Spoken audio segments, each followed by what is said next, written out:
الحمد للہ رب العالمین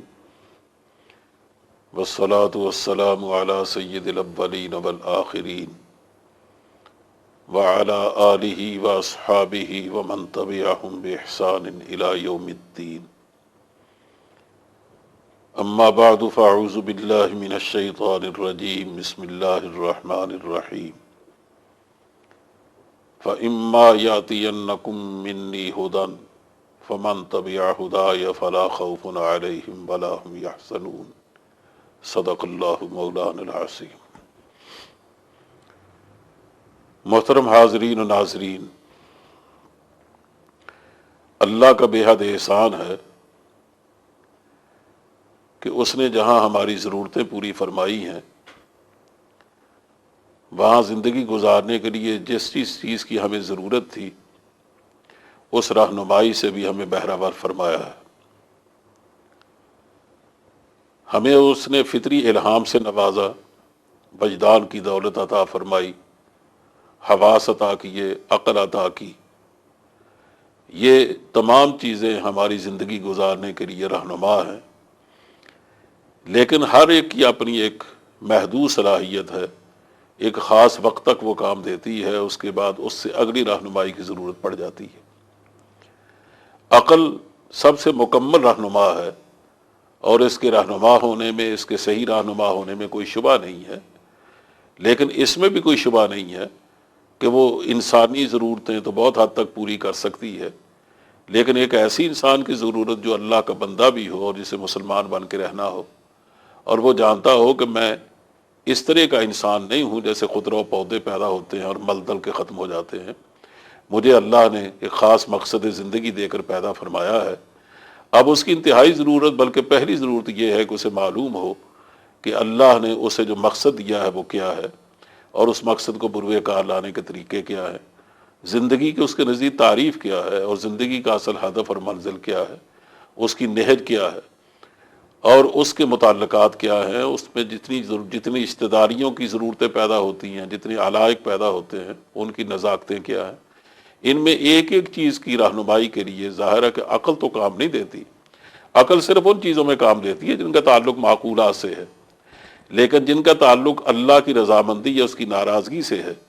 جن کا تعلق آخرت کی تیاری سے ہے، ظاہر ہے کہ عقل اس میں کام نہیں دے سکتی۔ اس لیے عقل کی بہت حد تک رہنمائی کا تعلق انسان کے بیرونی معاملات سے ہے، لیکن اس کے اندرونی احساسات کی تربیت کیسے ہو، عقل اس بارے میں بالکل خاموش ہے یا بالکل بے بس ہے۔ اقبال نے اس لیے کہا تھا کہ خرد سے راہ رو روشن بسر ہے، خرد کیا ہے چراغ رہ گزر ہے، درون خانہ ہنگامے ہیں کیا کیا، چراغ رہ گزر کو کیا خبر ہے۔ تو اس لحاظ سے اللہ کا کرم یہ ہے کہ جب ہم محسوس کرتے ہیں کہ اب اس سے اگلا قدم اٹھانے کے لیے ہمیں رہنمائی کی ضرورت ہے، تو اللہ نے وہ رہنمائی ہمیں وحی الہی کی شکل میں عطا فرمائی۔ چنانچہ پہلا انسان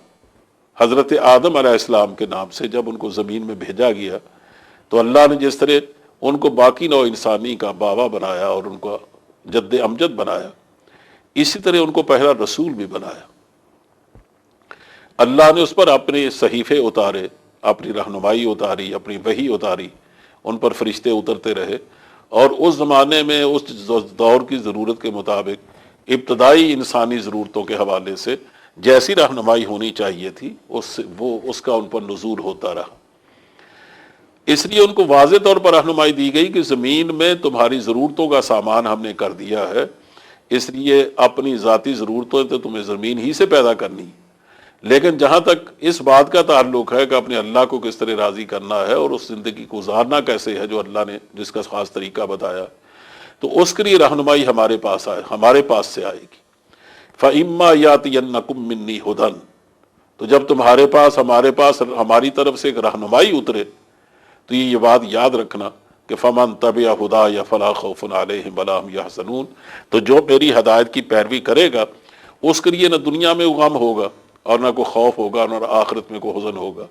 وہ یہاں بھی بڑی آسودہ زندگی گزارے گا، اور اللہ کی یہاں بھی اسے آسودگی نصیب ہوگی، خوشحالی اور خوشروئی نصیب ہوگی۔ لیکن اگر اس نے اس کے خلاف زندگی گزاری، والذین کفروا وکذبوا بآیاتنا، جن لوگوں نے کفر کا رویہ اختیار کیا، تکذیب کی ہمارے احکام کی، تو فاولئک اصحاب النار هم فیہا خالدون، یہی لوگ ہیں جو جہنم کی آگ میں ڈالے جائیں گے اور وہ اس میں ہمیشہ رہیں گے۔ یہ وہ ہدایت ہے جو پہلے انسان کو اور پہلے رسول کو دی گئی، اور پھر دنیا میں جیسے جیسے نوع انسانی کا قافلہ آگے بڑھتا گیا، نئے نئے رسول آتے گئے، انہوں نے آ کر دنیا کی اصلاح کے لیے ہمیشہ اللہ کی طرف سے رہنمائی لے کے دی، ان پر کتابیں اترتی رہیں، نئی نئی شریعتیں اترتی رہیں، اور اس کے مطابق زندگی کی رہنمائی کی جاتی رہی، قافلے آگے بڑھتے رہے، حتیٰ کہ آخر میں نبی کریم صلی اللہ علیہ وسلم کا زمانہ آیا۔ اور اب ہم جس دور سے گزر رہے ہیں، ظاہر ہے ہمارے لیے بھی وہی صورتحال ہے جو پہلے انسان کے لیے تھی، کہ جیسے پہلا انسان اللہ کی رہنمائی اور اس کی وحی کا محتاج تھا، اسی طرح آج بھی ہم محتاج ہیں۔ جس طرح ان کی زندگی میں آسودگی پیدا ہوئی تھی اللہ کے احکام کی فرما برداری سے، اور جو بھی رسول آیا جس نے اس کی پیروی کی، اللہ نے خوف و حزن سے اس کو بے نیاز کر دیا۔ آج بھی ہم اسی کے محتاج ہیں، لیکن مشکل یہ ہے کہ آج ہمارے پاس سوال سب سے پہلا یہ پیدا ہوتا ہے کہ کیا آج ہمارے پاس وہ رہنمائی موجود بھی ہے یا نہیں؟ یعنی تو کوئی شبہ نہیں، میں اس کو پھر دہرا کے یہ بات کہہ رہا ہوں کہ دنیا کی آسودگی کے لیے، دنیا کی رہنمائی کے لیے، دنیا کی بقا کے لیے اور دنیا کی روحانی ضرورتوں کو پورا کرنے کے لیے، بلکہ ان کے تمام علائق کی ضرورتوں کو پورا کرنے کے لیے ہر دور میں پیغمبر آئے، کتابیں اتری اور ان کو رہنمائی دی گئی، جس کے مطابق انہیں ایک آسودہ زندگی گزاری، اور اسی نتیجے میں اللہ کی خوشنودی کو حاصل کرنے میں وہ کامیاب ہوئے۔ اس کا مطلب یہ ہے کہ مذہب ایک ایسی چیز ہے جو اللہ کے نبی لے کے آتے ہیں کہ وہ انسانوں کی ضرورت ہے، اور اس کے مطابق انسان کبھی بھی کامیاب زندگی نہیں گزار سکتا۔ اور اگر اس کا ثبوت تلاش کرنا چاہے تو بڑا آسان ثبوت ہے کہ آدم علیہ السلام سے لے کر نبی کریم صلی اللہ علیہ وسلم تک بہت ساری قومیں ایسی گزری ہیں جن کا قرآن کریم نے ذکر کیا ہے، بلکہ سورہ ہود میں تو ایک ہی جگہ 6 پیغمبروں کا اور 6 قوموں کا ذکر کیا ہے جن پر اللہ کی طرف سے عذاب آیا۔ ان کی آپ تاریخ پڑھ کے دیکھ لیجئے تو صاف معلوم ہوتا ہے کہ ان پر عذاب اس وقت آیا ہے جب وہ اللہ کی بھیجی ہوئی وحی الہی کے ذریعے رہنمائی سے وہ انکار کر چکے تھے، اور اس کے ساتھ چلنے کے لیے وہ تیار نہیں تھے۔ اللہ کے رسول جدھر انہیں تعلیم دیتا تھا، اس تعلیم سے انہیں انکار تھا، اللہ کی آیات سے انکار تھا۔ اس کا نتیجہ یہ ہوا کہ ان کے اندر ایسی خرابیاں پیدا ہو گئیں جن میں اخلاقی خرابیاں بھی تھی، عقیدے کی خرابیاں بھی تھی، فکری خرابیاں بھی تھی، کاروباری معاملات کی خرابیاں بھی تھی، یعنی پوری زندگی داغ داغ ہو کے رہ گئی، اور اللہ کے نبی کی ہر چند کوششوں کے باوجود انہوں نے کسی طرح راہ راست اختیار کرنے کی کوشش نہ کی۔ اس کا نتیجہ یہ نکلا کہ یکے بعد دیگرے وہ لوگ عذاب کا شکار ہوتے چلے گئے۔ یہ ایک ایسی حقیقت ہے جو ہر دور میں سچی ثابت ہوئی ہے، اور آج بھی اس سے بڑھ کر سچائی اور کوئی نہیں ہو سکتی۔ اسی آج اگر دنیا کو اس بات کی ضرورت ہے کہ وہ جن مصیبتوں میں گھر گئی ہے اس سے وہ نکلے، تو اس کے لیے اس کے سوا کوئی راستہ نہیں ہے کہ کل بھی مذہب نے انہیں بچایا تھا، آج بھی مذہب ان کو بچا سکتا ہے۔ لیکن سوال اصل میں یہ ہے کہ مذہب کون سا، یا مذہب کہاں ہے، وہ کس کے پاس محفوظ ہے۔ اسی حضرت آدم علیہ السلام سے لے کر نبی کریم صلی اللہ علیہ وسلم تک جب ہم اس لحاظ سے مطالعہ کرتے ہیں تو جو صورتحال ہمارے سامنے آتی ہے وہی ہے جو میں آپ کے سامنے رکھنا چاہتا ہوں۔ آدم علیہ السلام ہمارے پہلے رسول ہیں، یقیناً ان پر صحیفے اترے، لیکن ان کا کوئی نام و نشان دنیا میں موجود نہیں ہے۔ حضرت آدم کا ہم صرف اتنا تعارف ہمیں ہے جتنا قرآن حکیم نے کرایا ہے، جو تورات نے کچھ نہ کچھ ہمارے حوالے کیا۔ اس کے علاوہ ہم ان کی زندگی کے بارے میں کچھ نہیں جانتے، حالانکہ کہا جاتا ہے کہ انہیں 1000 سال سے زیادہ زندگی گزاری، لیکن ہم اس کے کسی زندگی کے کسی شعبے سے واقف نہیں۔ اس کے بعد روایات کہتی ہیں کہ ان کے بیٹوں میں سے شیس علیہ السلام کو اللہ نے نبوت دی، لیکن شیس علیہ السلام کے نام کے سوا ان کی کون سی چیز باقی ہے؟ نہ ان کی زندگی کے احوال سے دنیا واقف ہے، اور نہ یہ ہم جانتے ہیں کہ کیا وہ رسول تھے یا نبی تھے، ان پر وہ کتاب اتری تھی تو کون سی کتاب تھی، کچھ نہیں معلوم۔ اس کے بعد ایک بہت بڑے پیغمبر کا جو ذکر ملتا ہے تاریخ میں، اور قرآن کریم نے بھی اس کا ذکر کیا ہے، وہ ہے حضرت ادریس علیہ السلام۔ اور یہ اتنے عظیم پیغمبر، اتنے عظیم رسول گزرے ہیں کہ قرآن کریم نے یہاں تک فرمایا کہ وَرَفَعْنَاهُ مَكَانًا عَلِيًّا، کہ ہم نے ان کو بلند مرتبے پر اٹھایا تھا، بلند مکان میں اٹھایا۔ اب جس کا اس طرح ذکر کر کے قرآن کریم نے جس ذات کو لافانی کر دیا ہے، اس کے بارے میں جب ہم تاریخی حوالے سے دیکھتے ہیں تو نہ اس کی ذات کے بارے میں ہمیں کچھ رہنمائی ملتی ہے، اور نہ ان کتابوں کے بارے میں جو ان پر نازل ہوئی تھی، ایک نازل ہوئی تھی یا مختلف صحیفے نازل ہوئے تھے، کچھ نہیں ملتا۔ تاریخ تو ہمارے کچھ حوالے نہیں کرتی۔ البتہ اب کہا جاتا ہے کہ ڈیڈ سی کے غاروں میں کچھ مخطوطے ملے ہیں، انوخ یا اخنوخ کے نام سے جن کا انتساب کیا جاتا ہے، اور انوخ یا اخنوخ کے نام سے چونکہ حضرت عیسیٰ علیہ السلام یاد کیے جاتے ہیں، ان کا یہ نام تھا، اس یہ گمان یہ ہے کہ شاید ان میں سے کوئی مخطوطہ ان کی کتاب رہی ہو یا ان کی کتاب ہو، لیکن وہ جس زبان میں ہے وہ زبانیں مردہ ہو چکی۔ آج تک کوشش کی جا رہی ہے کہ اس کا کسی کا ترجمہ ہو سکے، لیکن ان میں سے کسی کا ترجمہ نہیں ہو سکا۔ جو تھوڑے بہت اندازوں سے کوئی ترجمے ہوئے ہیں، ان میں یہ معلوم ہوتا ہے کہ انہوں نے بھی ایک آخر میں آنے والے نبی کی پیش گوئی کی ہے، یعنی نبی کریم صلی اللہ علیہ وسلم کی۔ اس سے زیادہ ہمیں اور کچھ نہیں ملتا۔ اس کے بعد ہم دیکھتے ہیں کہ بہت عظیم رسول جن نے بڑی لمبی عمر گزاری وہ حضرت نوح علیہ السلام ہے، اور یہی عظیم رسول ہیں کہ جن کی قوم کے انکار کی وجہ سے اتنا بڑا عذاب آیا، جس کو طوفان نوح کہا جاتا ہے، کہ اس زمانے کی جو معلوم دنیا تھی وہ بعض اہل علم کے بقول وہ ساری کی ساری تباہ کر دی گئی، اور اس کے بعد پھر نئے سرے سے اللہ نے نو انسانی کو بسایا۔ اس لیے حضرت نوح علیہ السلام کو آدم ثانی کہا جاتا ہے۔ یہ جو اب ہمیں دنیا میں آبادی ملتی ہے انسانوں کی، یہ یا ان کی اولاد ہے اور یا ان لوگوں کی اولاد ہے جو ان پر ایمان لائے تھے۔ یہ صرف حضرت نوح علیہ السلام کی اولاد نہیں ہے۔ مغرب کا یہ تصور بالکل غلط ہے کہ آج ہم دنیا میں بسنے والے لوگ ہم صرف حضرت نوح علیہ السلام کی 3 بیٹوں کی اولاد ہیں۔ اس کی کوئی حقیقت نہیں۔ اس لیے قرآن کریم صاف کہتا ہے ذریۃ من حملنا مع نوح انہ کان عبدا شکورا، کہ اے وہ لوگوں جو اولاد ہو ان لوگوں کی جو نوح علیہ السلام کے ساتھ کشتی میں سوار ہوئے تھے۔ تو نوح علیہ السلام کی کشتی میں ان کے بیٹے بھی سوار تھے، اور ظاہر ہے کہ ان پر ایمان لانے والے بھی سوار تھے، لیکن یہ اتنے عظیم رسول ہونے کے باوجود ہم ان کے بارے میں تاریخی طور پر کچھ نہیں جانتے۔ بڑی دور کی بات کہی جاتی ہے کہ عراق میں ایک فرقہ پایا جاتا ہے جو اپنے آپ کو صابیہ کہتا ہے، اور ان کا دعویٰ یہ ہے کہ ہم نوح علیہ السلام کے ماننے والے ہیں، لیکن ان کے پاس بھی رہنمائی کے نام کی کوئی چیز موجود نہیں ہے۔ وہ کہتے ہیں کہ ہمارے پاس کتاب تھی جو مرور ایام سے مٹ گئی، اب ہمارے پاس کچھ نہیں ہے۔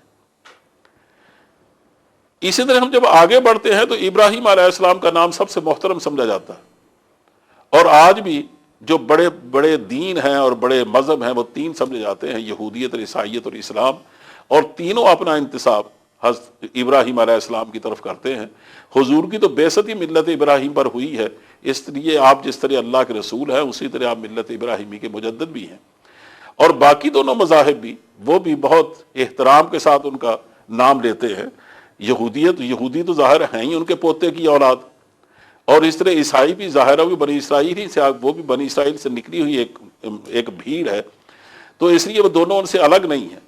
لیکن اس کے باوجود ابراہیم علیہ السلام کی ساری عظمتوں کے باوجود ہم ان کے شخصی احوال کے اعتبار سے یا ان پر جو صحیفے اترے تھے اس کے بارے سے ہم کوئی نہیں جانتے، کچھ نہیں جانتے۔ نہ تورات ہمیں کچھ بتاتی ہے سوائے چند واقعات کے، قرآن کریم نے ان کے واقعات کو ذکر کیے ہیں، وہ واقعات ہم جانتے ہیں، ان کی اولاد کے بارے میں کچھ جانتے ہیں۔ اسی طرح ہم یہ بھی جانتے ہیں کہ قرآن کریم نے یہ بتایا کہ ان پر کچھ صحیفے نازل ہوئے تھے، لیکن وہ صحیفے کہاں گئے یا وہ کیا تھے،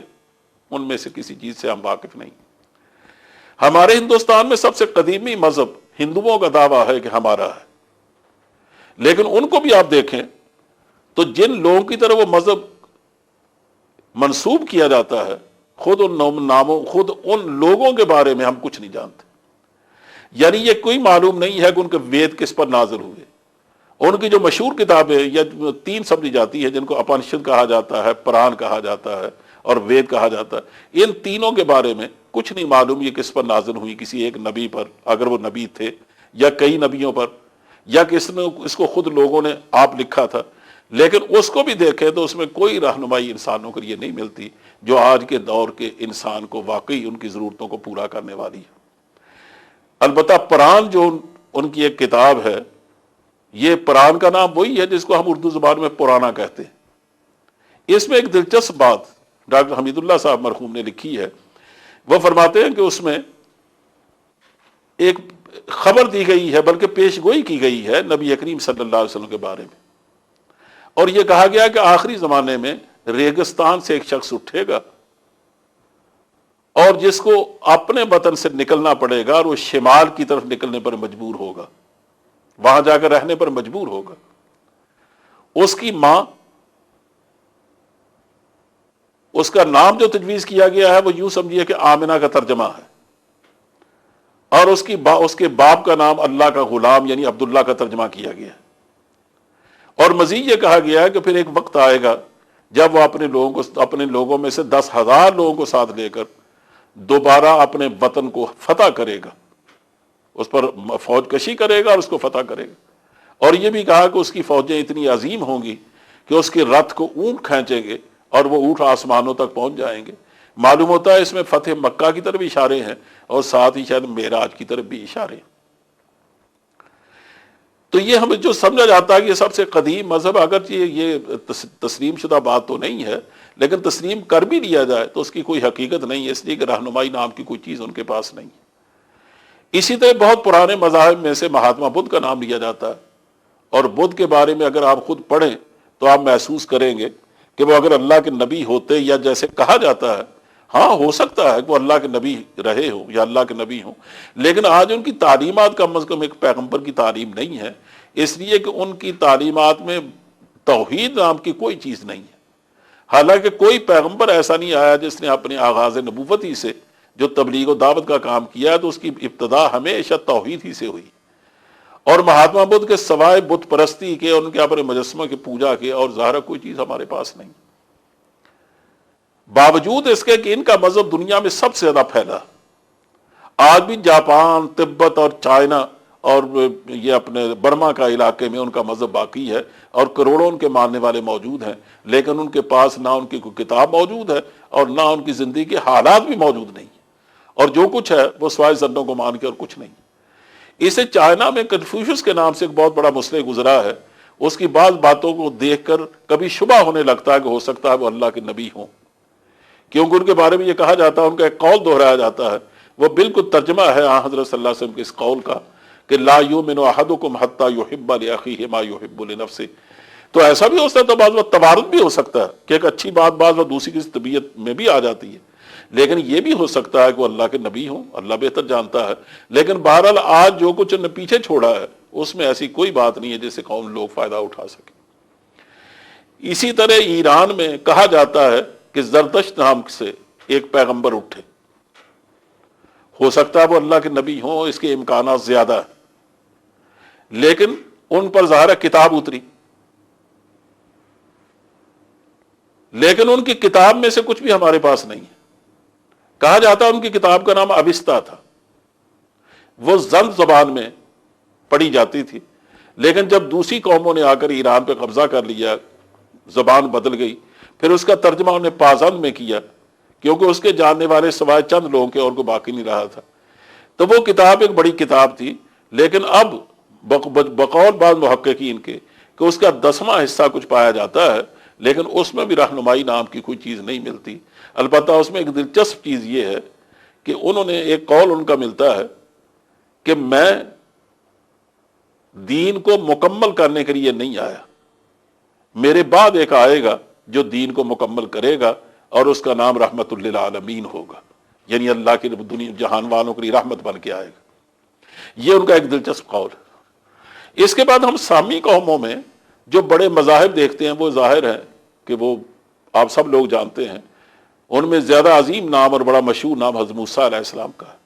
اور یہودیت ان کی طرف منسوب ہے۔ اسی طرح دوسرا مذہب وہ عیسائیت کا ہے۔ اب ہونا یہ چاہیے کہ اتنے بڑے مذاہب ہیں تو ظاہر ہے کہ اللہ نے ان پر جو کتابیں اتاری، جو پیغمبر ان پر بھیجے، ان کی زندگی کے سارے احوال، ان کی کتابیں بالکل محفوظ ہونی چاہیے، اور یہی اور آج تک وہ جو کروڑوں کی تعداد میں، بلکہ کہنا چاہیے کہ عرب سے بھی بڑھ کر ان کی تعداد کہی جاتی ہے، وہ اتنی بڑی تعداد میں جس مذہب کے ماننے والے ہیں، تو ظاہر دو ہی سورس ہیں کہ یا اللہ کی کتاب ہے یا اللہ کا پیغمبر ہے، تو اس کی رہنمائی تو ٹھیک ٹھیک ان کے پاس ہونی چاہیے۔ لیکن حیرانی کی بات یہ ہے، اور یہ یعنی لطیفے سے زیادہ اس کی اور کیا حیثیت ہو سکتی ہے، کہ تورات کی 5 کتابیں ہیں، 5 کتابوں پر مشتمل، جس کو آپ عہد عتیق کہتے ہیں، ویسے تورات تو مٹا دی گئی۔ اسی کا آپ کو معلوم ہے کہ 585 قبل مسیح میں جب بخت نصر نے حملہ کیا ہے یروشلم پر، تو اس نے تورات کا ہر نسخہ جلا دیا تھا۔ اس کے 100 سال بعد حضرت عزیر علیہ السلام کی ہمت سے اور ان کے حافظے کی مدد سے پھر تورات لکھی گئی، لیکن دوبارہ پھر ایک وقت آیا کہ پھر رومیوں نے ان پر حملہ کیا اور پھر تورات کا ایک ایک نسخہ جو ڈالا لگے۔ عیسیٰ علیہ السلام کے جانے کے 70 سال بعد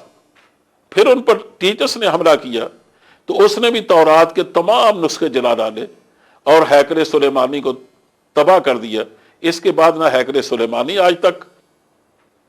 دوبارہ وجود میں آیا اور نہ وہ کتاب وجود میں آ سکی۔ البتہ جو کتاب آج موجود ہے، میں آپ کو اس کے بارے میں یہ بات واضح کرنا چاہتا ہوں تاکہ ہمارے پڑھے لکھے لوگوں کے ذہنوں میں یہ خلجان نہیں رہنا چاہیے کہ وہ کتاب اصلاً تورات نہیں ہے، لیکن اس کے اندر تورات کا کچھ حصہ موجود ہے۔ وہ اس لیے کہ ان لوگوں کے پاس تورات کا نسخہ تو موجود نہیں تھا، حافظوں کی مدد سے بہت سارے لوگ ان کے بزرگ بیٹھے،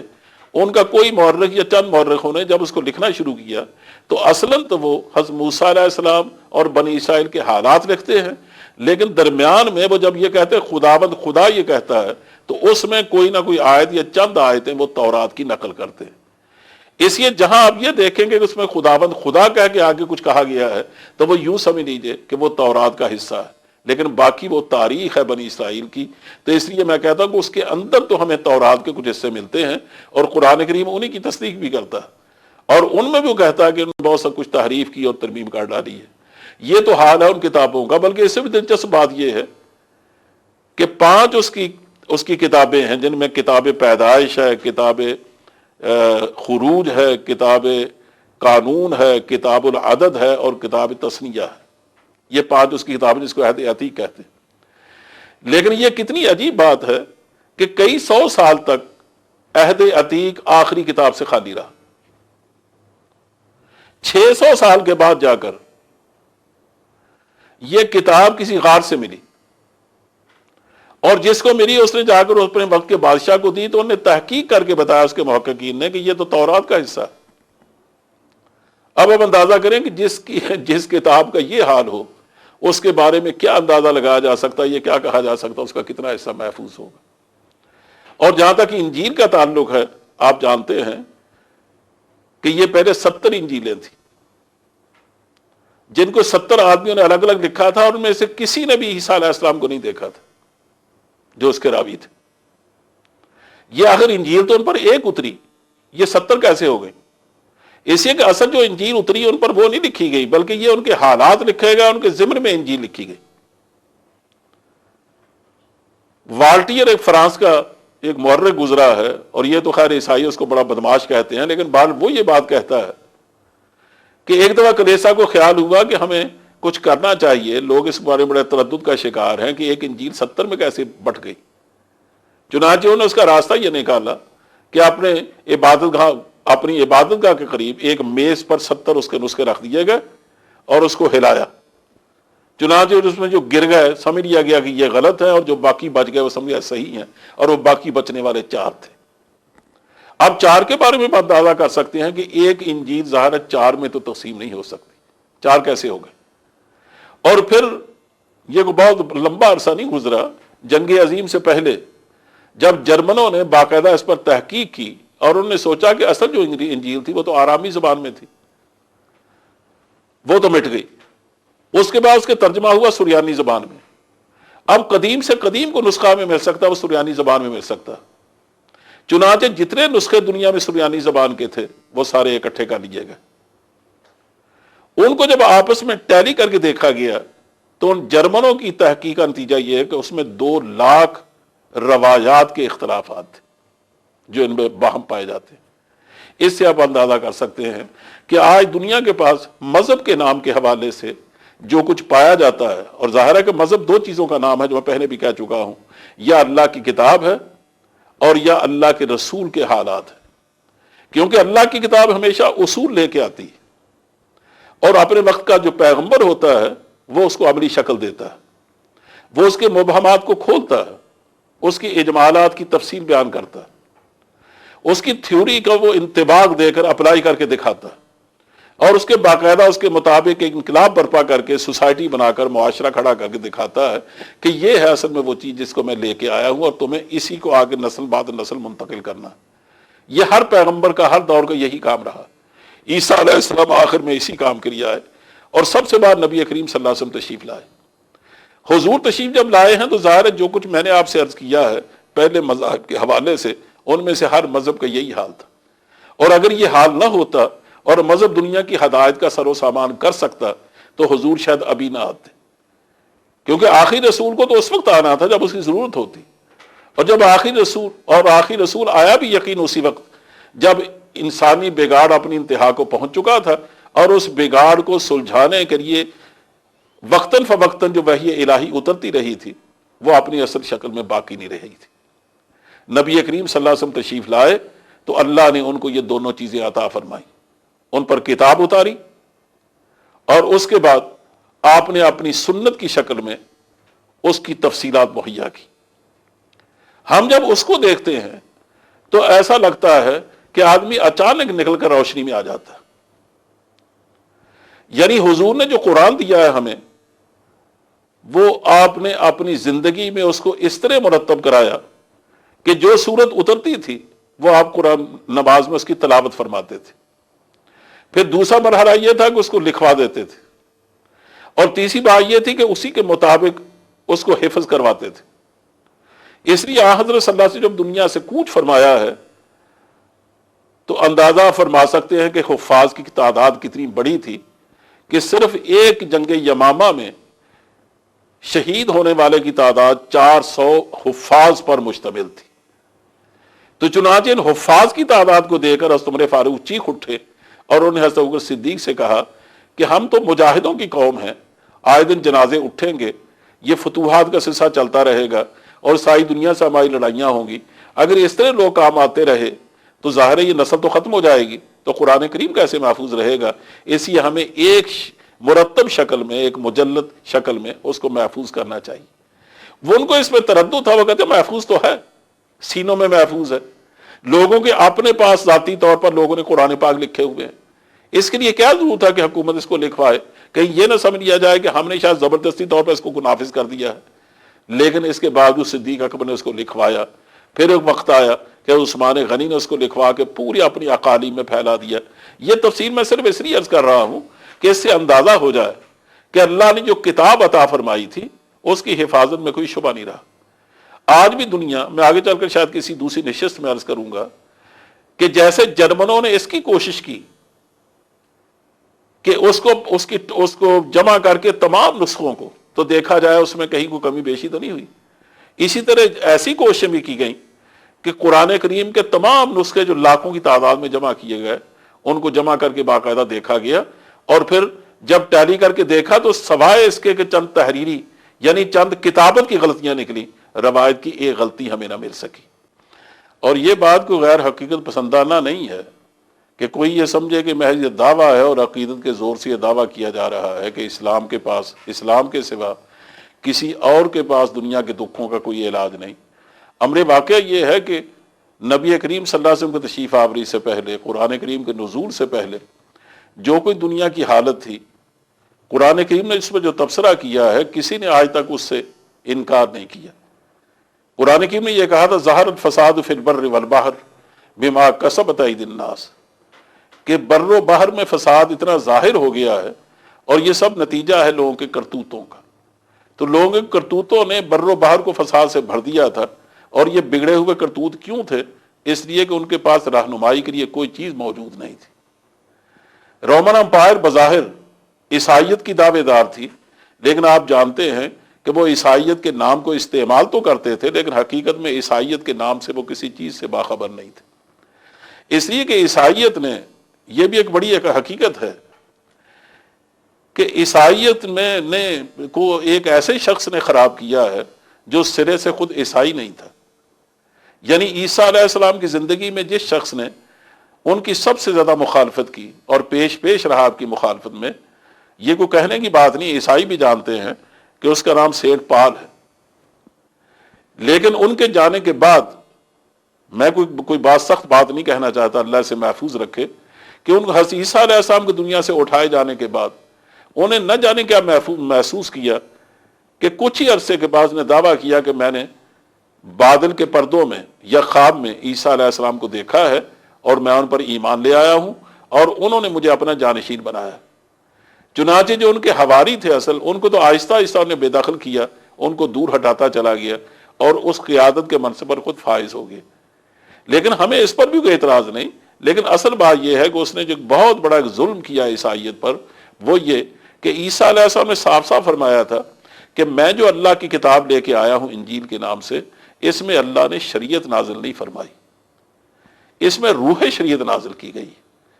کیونکہ یہود روح شریعت سے محروم ہو گئے اور شریعت کے بیشتر احکام ان کے پاس محفوظ ہیں، اس لیے تم پر جو شریعت عائد ہوتی ہے وہ وہی ہے جو تورات میں نازل کی گئی۔ اور یہاں تک فرمایا گیا تھا کہ جس طرح زمین و آسمان اپنی جگہ سے نہیں ٹل سکتے،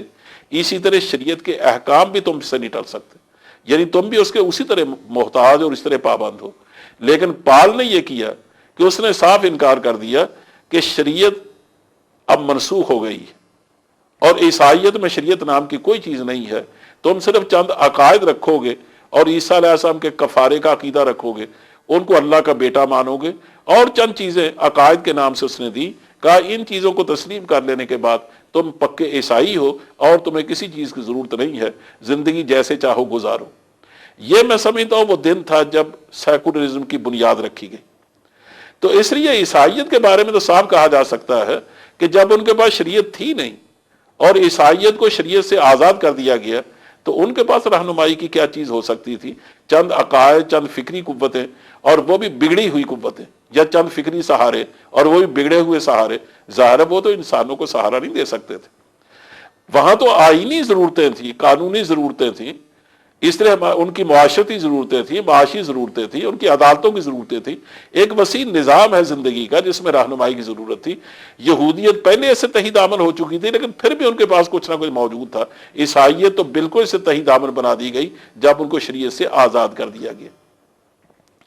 اس لیے جب ہم یہ کہتے ہیں کہ اسلام کے سوا کسی اور کے پاس انسانوں کے دل روگوں کا کوئی علاج نہیں ہے، تو اس لیے کہتے ہیں کہ ان کے پاس سرے سے شریعت ہی محفوظ نہیں ہے۔ عیسائیت شریعت کی دعوے داری نہیں ہے، اور یہودیت کے بعد جو شریعت تھوڑی بہت محفوظ تھی، وہ تو شریعت موجود تھی، انہوں نے اس کو محفوظ نہیں رہنے دیا، اس لیے کہ ان کی کتابیں سرے سے محفوظ نہ رہی۔